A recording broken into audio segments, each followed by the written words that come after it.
Who is Chris Chan? Why does he have godlike powers? Why is he able to influence things? And why is it that Sonichus are attracted to him?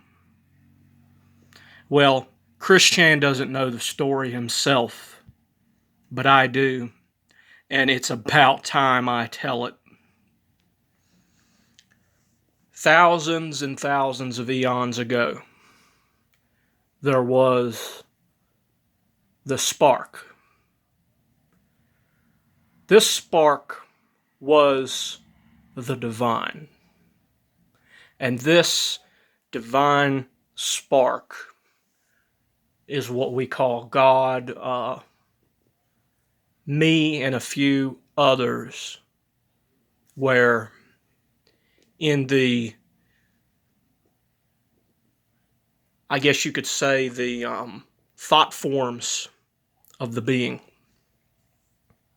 which was incredibly unbelievable, the power. And this being created many universes with galaxies, and in the beginning it created the seven primary multiverses.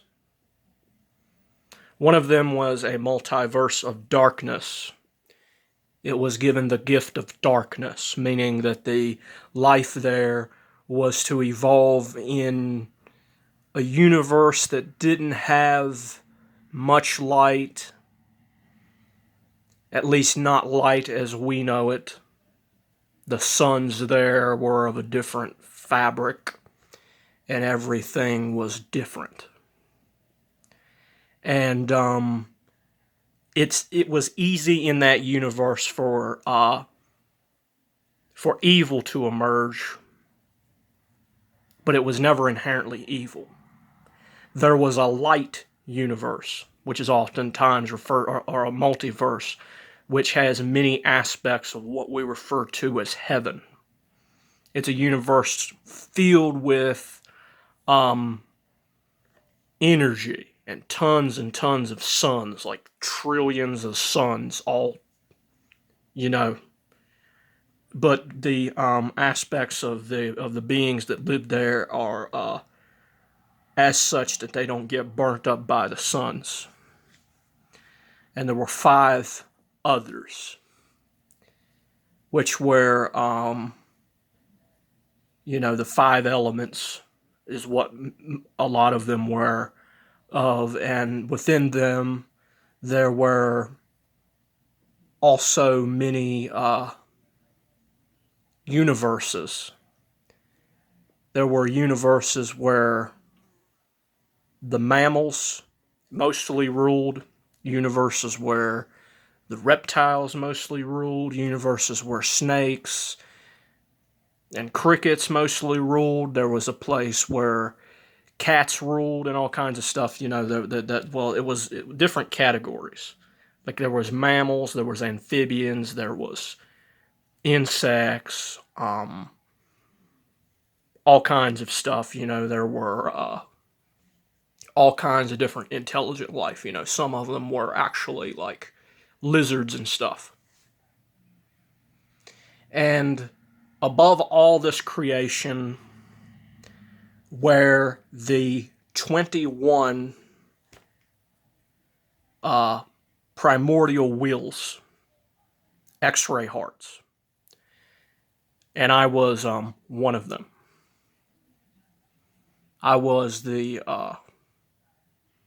main, X-ray heart. And in this dimension, there was a dimension sort of on the right side of us, which was where the angels and, the aspect of God and all that stayed. But we were beings that were godlike, and our job was to sort of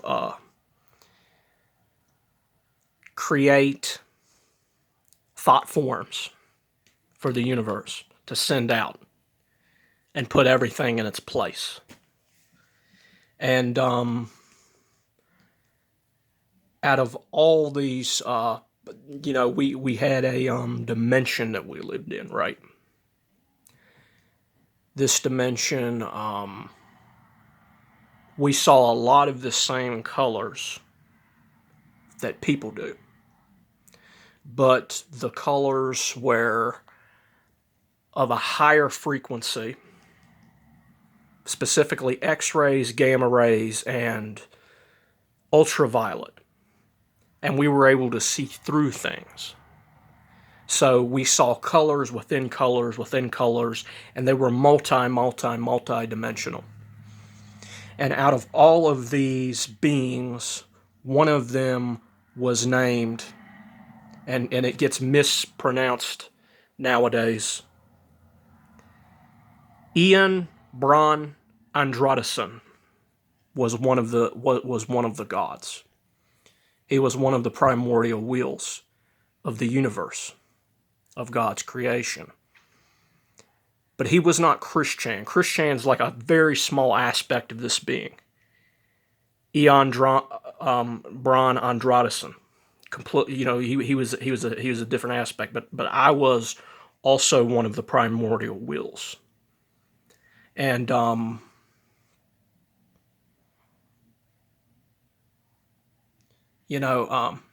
Exworldial Worley was my name. So Exworldial Worley, it's a bit of a tongue twister.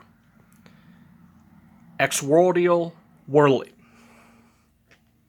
Very, very high being, and we were beings that we looked very, very similar to gray aliens. Only we were transparent, and we were fluorescent. There was beautiful colors all throughout our body. You couldn't even imagine how many colors there were. And we had these gigantic heads, like almost twice as big as what you would expect from a gray alien.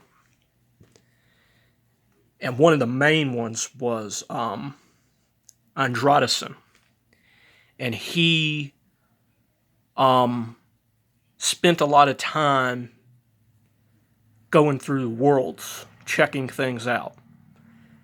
And he didn't like a few things. He didn't like how we ran things.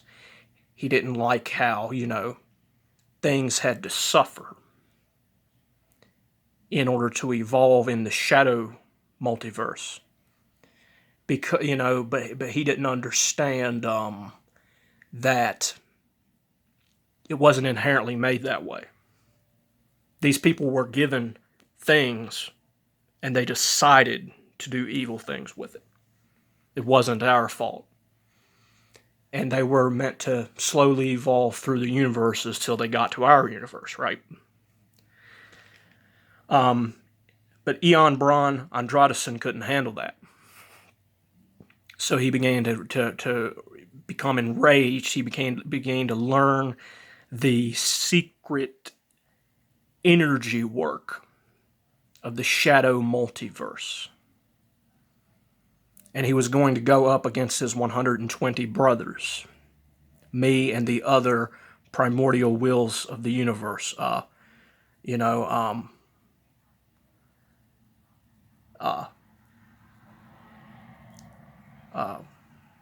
So anyway,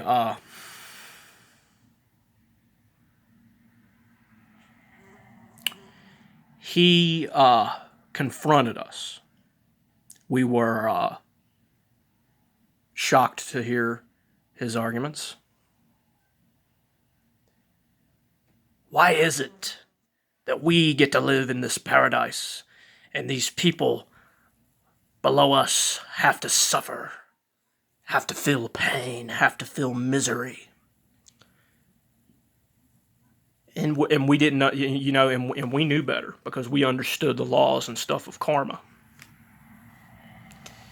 Anyway, a shape-shifting battle took place, Eon Bron Andradesen's consciousness began to mutate into powerful monsters that we had to take down, Cthulhu-looking things.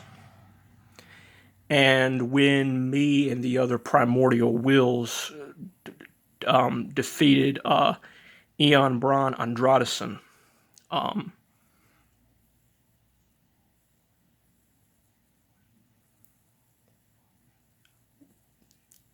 he basically like we split his consciousness like into hundreds and thousands and millions and billions of tiny pieces. And the biggest egoic aspect of that was Chris Chan. Now, Chris Chan was